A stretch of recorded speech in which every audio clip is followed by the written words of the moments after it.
लेकिन सर एक मिनट, लेकिन जो परवेज लाई के साथ शबाशी मिले, बैकडोर डिप्लोमेसी भी चलती रही, साथ साथ चौधरियों के अगेंस्ट बहुत सी स्टेटमेंट्स भी आती रही कि ना हम पंजाब नहीं देंगे, पंजाब पे कोई कंप्रोमाइज़ नहीं हो सकता। नून लीग के कुछ लीडर ने तो साफ कह दिया कि जी चौधरियों को पंजाब नहीं दिया जाएगा।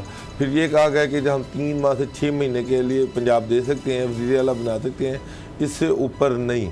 जिसकी वजह से जो चौधरी परवेज लाई हैं, चौधरी शुजात हुसैन है, ख़ासी डिसअपॉइंटमेंट हुई उनको कि हमने दोस्ती का हाथ बढ़ाया लेकिन अब ये इस तरह की बातें कर रहे हैं।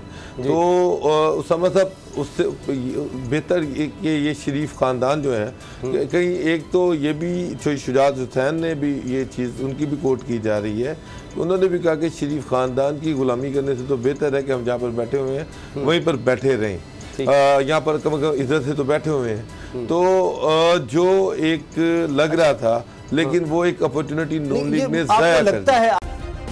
सब्सक्राइब करें और बेल दबाएं ताकि कोई खबर रह न जाए।